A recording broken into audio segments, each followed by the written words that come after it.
Welcome everyone to our presentation on our work on the emerging and future platforms in New Zealand's bioeconomy. I'm Tim Morris. I'm a director at Coriolis.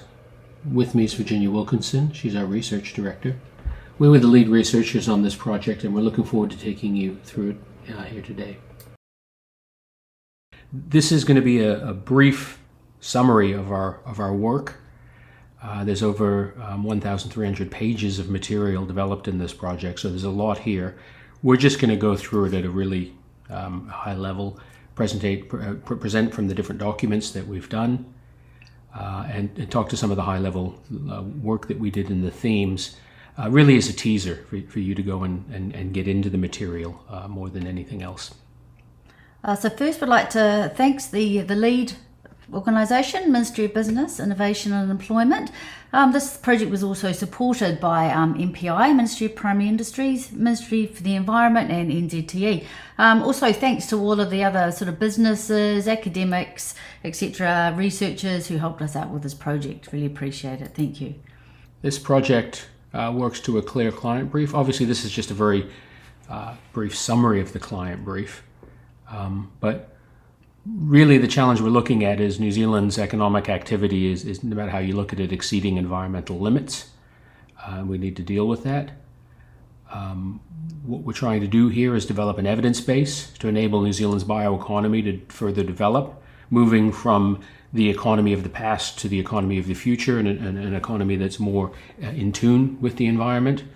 The concepts of both the bioeconomy and then a circular economy as well.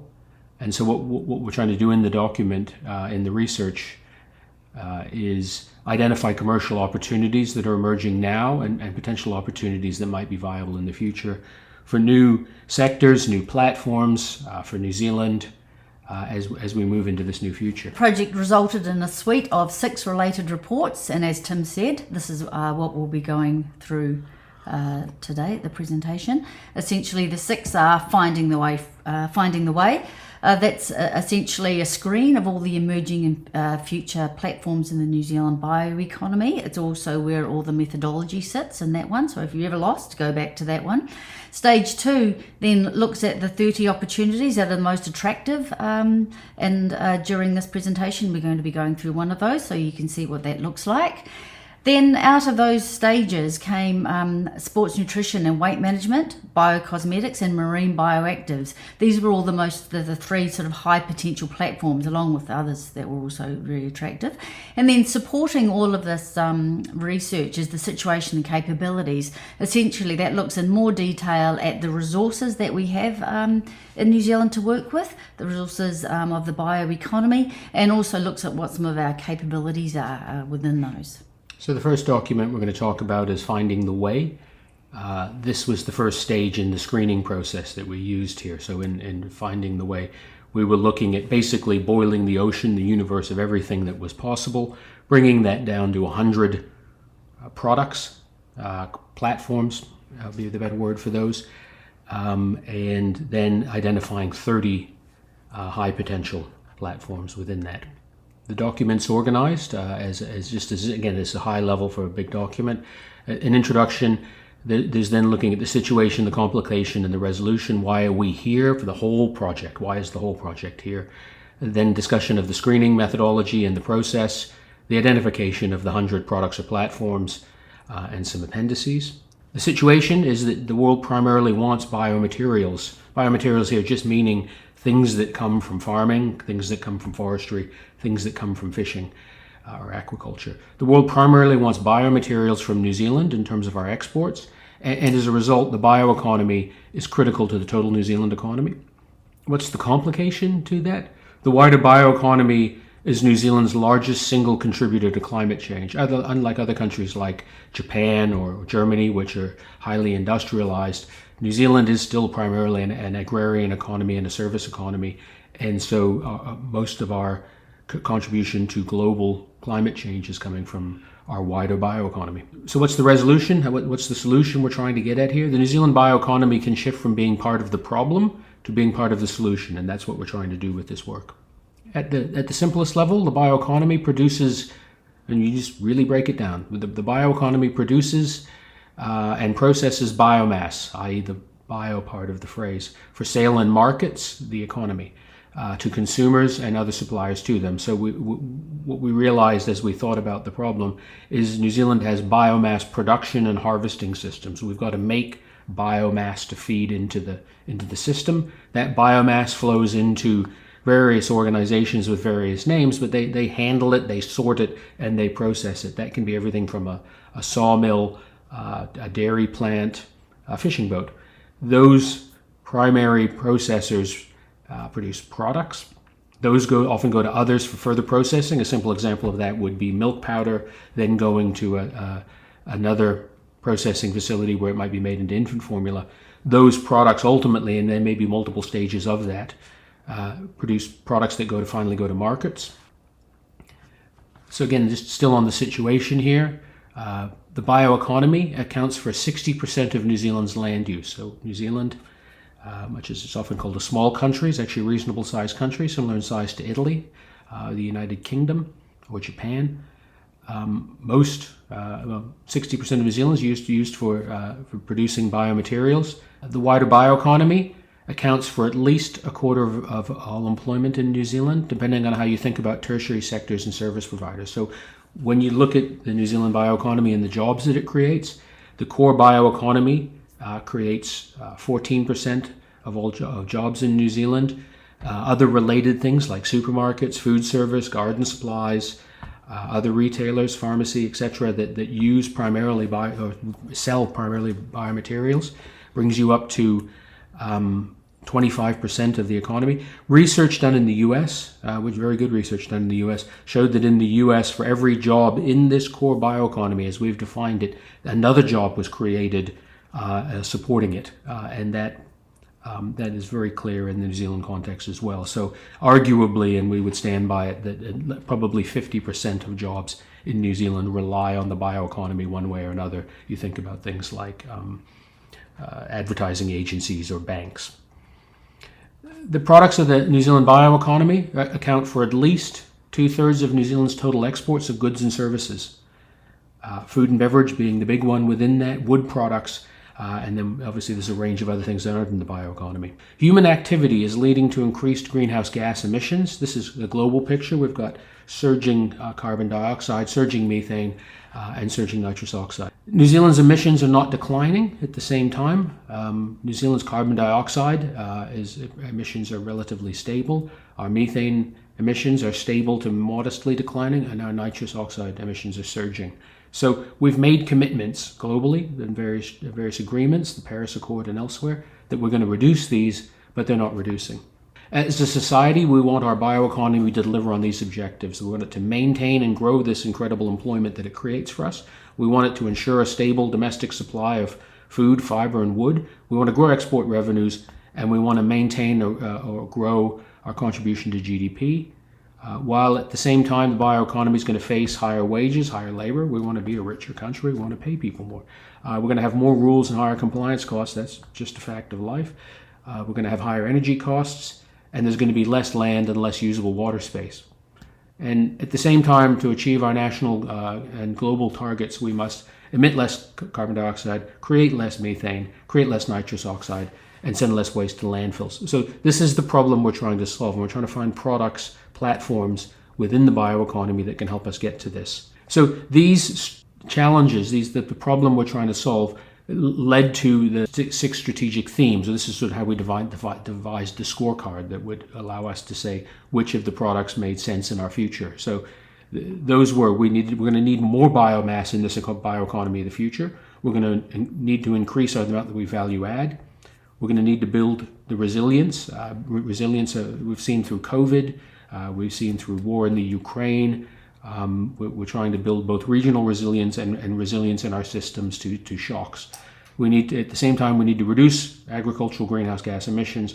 We need to replace fossil fuels, and we need to rethink waste. So those 6 there really as we looked at different platforms, this was the scorecard that we used against them. And again, the whole project that we're looking at is about a bioeconomy and making that bioeconomy ultimately a circular economy. The two concepts are very closely linked. There are opportunities to build a more circular economy in the New Zealand bioeconomy. This is a diagram that the European Parliament came up with. What you're trying to do is minimize the amount of residual waste in your system and reuse products on the way through. So what did we do? What was the screening process? The project uses a multi-stage screening process to identify the bioeconomy platforms with the needed desirable characteristics. They're those characteristics we were just talking about.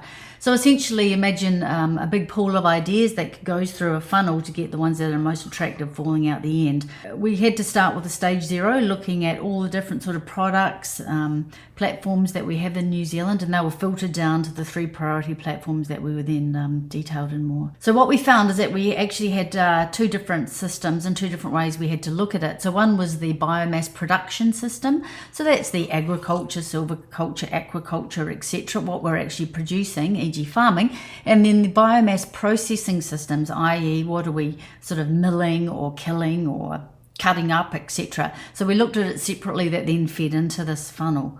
So when we then looked through this, the 100 process, we divided them in and looked at them in separate ways. One we looked at is in the production system, where we looked at a land-based system and then the water-based system here. And then in the processing system, we actually looked at these a slightly different way, looking them in how do they better support the outcomes from the existing uses of the biomasses, which is the wood, the wool, health and home, etc.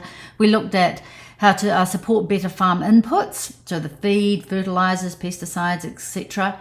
And then number 3 was how do we begin to transition away from some of the fossil fuels, so looking at some of the alternatives such as replacements for coal, petrol, natural gas, plastics, etc. As an example here. New Zealand's forestry is dominated by Monterey pine, also known as Pinus radiata. So this is an example of how we looked at this sort of at a very high level. We obviously have the major industries that we have. The things that produce a lot are Monterey pine, or Manuka and Kanuka. We have these secondary products, Douglas fir, cypress, other softwoods, eucalypts. We have a number of other things that have been tried or people are playing around with.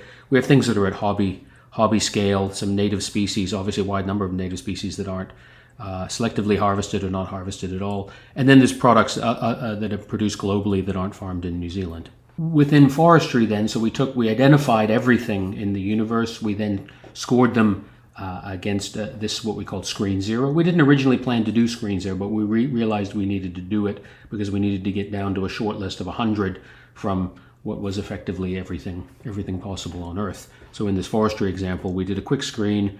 What came out of that was Manuka, Monterey pine, aka Pinus radiata, and eucalyptus came through that first screen. Here's an example of Manuka, so the highest scoring one in Screen 0. And again, what we did here was try to devise a 1-page profile of the platform that we were going to look at. So Manuka, so we looked at the scorecard. That's what we talked about earlier, about increasing the biomass, increasing the value add. They scored in terms of 0 through 4 stars on those. So this one gets an 18 out of 24 on hitting the requirements of our bioeconomy of the future. We look at the demand side. What's the market situation? What are the drivers of growth of this? We look at the supply side in New Zealand. What have we got as leverageable New Zealand factors? What are the sources of value creation in terms of how do we create more value in this space? We have what you would need to believe, which is really some of the challenges that may exist within it, or what you would need to understand if you wanted to invest in this sector. Linkages to other value chains. Nothing, no, as they say, no man is an island. No product is an island. All the products we looked at linked in with other things. Manuka, as a forestry crop, links into honeybees producing Manuka honey. It links into producing essential oils. It can be used as a bioenergy source, and it also feeds into nutraceuticals. So all of that then together, we put together an elevator pitch around it, putting the positive story forward for Manuka, and then we create a total score. So this is now the stage 1 score. It gets 38 out of 50. It scores well. So then when we looked at the processing, as an example, in this 4 post-farmgate consumer FMCG, CPG, health and home processing platforms emerged from Screen 0. We used different criteria in processing than we did in primary production. So then if we do similarly to the Manuka one, if we look at, say, the cosmetics and toiletries manufacturing, so the processing, this is a similar type of page, it's slightly similar, different scorecard. Platforms were scored in both of those processes for being both attractive growth opportunities and moving the bioeconomy forward. So the question number one was, is this an attractive growth opportunity? Would you invest your grandmother's money in it? And then the second question was, is it moving New Zealand towards the bioeconomy of the future? So there were products like bottled water, which is an attractive growth opportunity, but it's not really in line with what we're trying to achieve with the bioeconomy of the future. There are other products that were moving New Zealand towards the bioeconomy of the future, were not that attractive as investment platforms. Pesticides and herbicides, a sweet potato, aka Kuma, might be one of those. And then there were products that were at the intersection of both of those, things like cosmetics, sports nutrition, native botanicals, essential oils. So all the products in the top blue section then all moved into our stage 2 where they were further assessed. Okay, so that's a very brief overline of the first document. Obviously, there's an incredible amount of detail within that. We move now on to the 30 opportunities. So in the screening process, we had to go from 100 to 30. What happens in this document is all of the 30 opportunities are developed in more detail. We're going to go through one of those in detail, but the 30 that were identified that emerged as the high scoring products from stage 1 into stage 2, the ones that we showed on that page prior, but here they are. There's a range of forestry-based products, water-based product, land-based, wood, household, beverages, construction, etc. And you know, in many ways, this is a government project, and everyone went home with a prize. There's a good range of products here. There's a good range of platforms here, and all of these have opportunities for the future for New Zealand.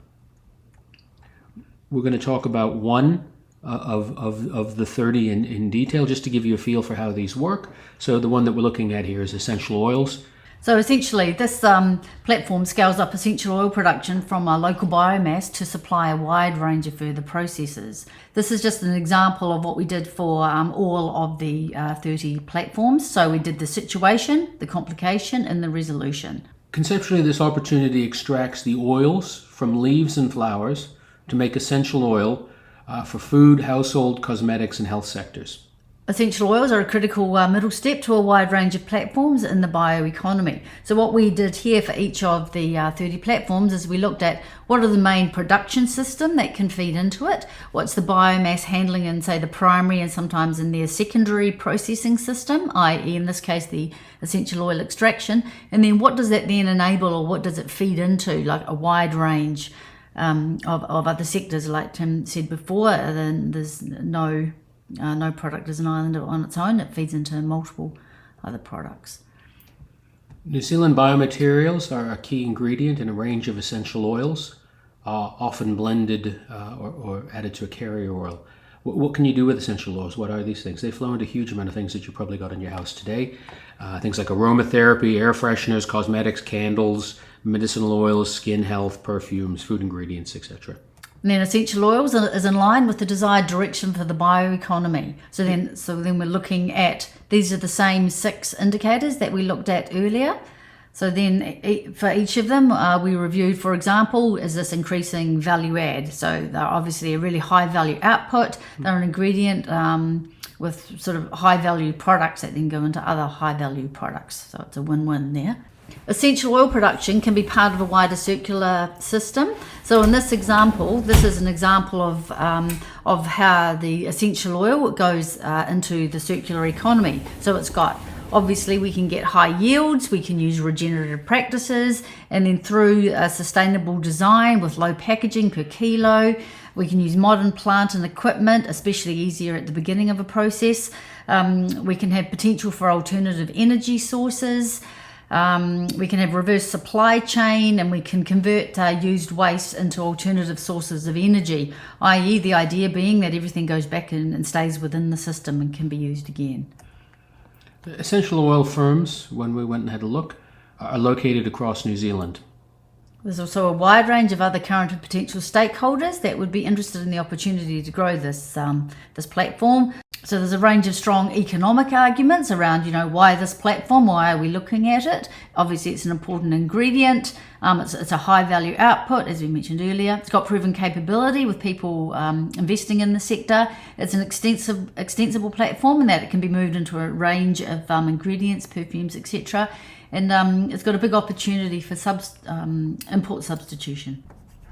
Improvements are required. It's not perfect. Essential oil is a great sector. There's interesting companies doing things, but for all of these 30, we sort of said, is this platform growth ready? Where are the execution gaps? What do we need to do to get this thing really humming? And we looked across a range of common metrics across all of the sectors, and essential oils is doing well in some areas, not so well in others, and as a guideline. When we come from the point of view of an investor and starting to look at these, is any sector to grow is going to need investment. A piece of work we did a while ago showed that for every dollar of exports at the border, you probably need something like $2 to $3 behind the border to support that dollar. And so if we want to grow essential oils, we're going to need to attract investment to the sector. What are the questions an investor might ask about essential oils? As an example of the questions that we give for different questions we give for all of the 30 platforms. So in this instance, one example would be, how will New Zealand Manuka compete with Australian tea tree? Another one would be, how will you enter a mature global market? Essential oils is a well-developed market with firms already at scale. I won't go through all of those now. That's just sort of a teaser for what's there. We asked our partners, the TUI group, to put together a couple of some pages on all of these different 30 platforms, giving a perspective from a Maori perspective. So looking at how attractive it is across some of the key indicators that are most important to Maori, and then giving a scorecard and an overall attractiveness score. Three broad categories of investment are highlighted for all of the 30, but in the essential oils example, the question is, where is investment required? We first paint a brief vision. New Zealand growers and producers will wake up to the incredible opportunity presented by essential oils made from unique New Zealand flora. So what investments needed? We need to invest in scaling up farming systems. We need to invest in creating processing capacity, and we need to invest in developing specialized products.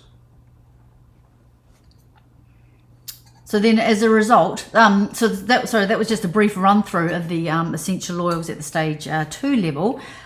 We now have this is an overview, a quick overview of sort of the format that we had for each of the 3 deep dives, which was sports nutrition, biocosmetics, and marine bioactives. These emerged from stage 2, partly in conjunction with our client, as the ones that to take forward. This wasn't purely a numeric process; it was a joint agreement by the advisory group. Mm-hmm. So first, marine bioactives from New Zealand.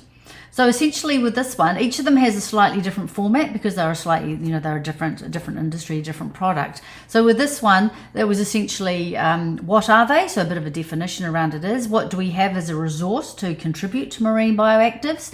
Then we looked specifically at our largest resource there, which is the mussels, then fish oil, marine collagen, a growing area for New Zealand. And then so we looked at the other smaller and sort of more emerging of the marine bioactives. We then looked at strategic themes across these bioactives. We then applied a circular framework to it in terms of the circular economy. And then we looked at the end of all of these, we looked at, well, what's the situation in New Zealand, what's happening with growth, etc. And then who are the firms, who's investing, who's doing what, and then just itemizing at the back, profiling each of all of the firms, not all of them, select firms that are in the industry. What are they? Bioactive food components, physiologically active constituents in foods or dietary supplements derived from both animals or plant sources. Essentially, they have to be added to something else which causes an effect. So one of the main reasons we looked at marine bioactives is that it's a great example of adding value to an existing biomass. New Zealand wild capture production peaked in 1997, 1998, and has been trending down since as quotas are reduced to maintain stocks. So marine bioactives is using marine resources, but one of the challenges here is that the amount of marine resources we're taking out of the ocean, for very good and sustainable reasons, is decreasing. Turning to aquaculture, New Zealand aquaculture production grew to around 2004. Growth has stalled since, and all new species that we've attempted in the last 50 years have failed. Another example showing that we need to add more value to this resources. New Zealand mussel products, the average export price, if we look at it by form, the live mussels goes up to, let's say the top there, frozen meat is up at $10, New Zealand dollars per kilo. Powder has been declining over time, but is sitting around, let's say, just over $40. And then if we look at the oil, that's sitting around $2,000 a kilo. So we can see that we're certainly adding value with the oil. Numerous brands now sell green shell mussel oil. And the product now comes in a range of concentrations of the lipid fraction. And then we have, as this example of the fish oil shows, Antler Farms here. It's an excellent example of product making a clear, strong product claim. So they're making lots of claims around their product on their website. The marine collagen, we've got a lot of new firms come into the space. We're now producing a lot of our own marine collagen. And then beyond those top three products there's a wide range of smaller and emerging marine bioactives. So krill oil, we're now producing our own here. The shark liver oil and squalene, the shark cartilage, abalone, oyster, sea cucumber, a new one coming on, and chita sandwich. 6 broad strategic themes are driving the growth of New Zealand's marine bioactive platforms. We're seeing firms investing, we're seeing branding and trademarking of products, we're seeing the emergence of measurable standards, we're seeing work around the efficacy and the science, we're seeing marketing, improved marketing, and we're seeing a bigger push for sustainability. So this report goes through great examples of a lot of these and how they're occurring in brands. And turning now to biocosmetics, we'll do a quick few pages from the biocosmetics report. Four broad investment themes exist for driving growth and value, particularly export growth in the New Zealand cosmetics industry. What are those themes? We need to grow production efficiencies. We need to drive supply chain efficiencies, we need to improve sales and marketing, and we need to increase product innovation. Cosmetics, toiletries, and fragrances industry has shown strong long-term growth. Industry is surprisingly resilient to the economic cycle. You would think that cosmetics, toiletries, and fragrances would be the first thing that people would cut back on in an economic downturn, but it's really not the case and surprisingly robust through time. The main outlier here is COVID, where people were working from home. New Zealand produces 6 broad types of cosmetic products. Just to summarize at a very high level: face creams, face serums, scrubs and masks, body lotions, sunblocks, and makeup. We looked through each of these different themes, and Antipodes was one of the many cosmetics firms that brought together a lot of the key elements of the emerging New Zealand cosmetics story. For each of these points here, the unique environment, the hero ingredients, innovation, circular and sustainable and ethical, we then build those out into their own sections, giving great examples of what some of the New Zealand firms. In these sections, in all of the 3 reports, we also looked at what some of the activity is in this particular chart, where some of the international acquirers are buying into the New Zealand market. Turning now to sports nutrition, the third of the 3, and again, we're just giving you a teaser of all of these. Another example of adding value to some of our existing bioresource biomass. Sports nutrition and weight management industry has shown solid long-term growth. Industry surprisingly, like cosmetics, surprisingly resilient to the economic cycle. 5 segments of this industry, the sort of, as we saw it, the classic muscle, weightlifting, bodybuilding. This is what people normally think of when they think of sports nutrition. Then you get into the products targeting professional sports people who are often worried about banned substances or banned substance-free. Gym members and what we call weekend warriors. Then there's people who are more the aspirational or healthy lifestylers. And then there's finally people who are looking for sort of meal replacement, weight management type products, focused products. Each of the 5 segments have distinct customers with distinct needs. So this is an example of the sort of aspirational and healthy lifestylers. We've got a number of growing brands across the space. This is just an example of some of them. And one of the other ways we look at the sort of the supply chain here is looking at who participates across the supply chain. So there's obviously a lot of dairy processors moving into specialist ingredients, importers, and then a lot of manufacturers and blenders, contract manufacturers, and a lot of sort of brand only, which are being manufactured by others, which are then being exported or just supplied to the local market. Moving on to the sixth document, and again, sorry, we've been running through these very quickly. We had a look at at a high level at the various the situation in our various major streams and our capabilities. Broadly speaking, this document it was something of an appendix. It's sort of an appendix with a fancy cover in some ways. We look at first the available bioresources and in-sector capabilities. The question is, what do we have to work with? So we go through aquaculture, forestry, arable crops, wine, grapes, etc., and look at what's going on in each of those. We then look at the supporting capabilities around that, which is, as we define it here, smart people, good ideas, and useful capital. And then finally, we talk about why it's so hard to develop new platforms. As an example, here's a page out of the seafood sector where we look at the number of registered fishing boats. So that sort of surged and then has been declining. And so what we've seen is an increasing productivity in average tons landed per vessel. New Zealand seafood, again, so just touching on seafood to give a feel for what's in this document. The New Zealand seafood industry has capabilities in place across the supply chain. We've got a strong and well-developed seafood, so wild capture and aquaculture industry with a large number of players. Turning now to capabilities, so that's just a brief teaser on the situation now, looking at wider capabilities.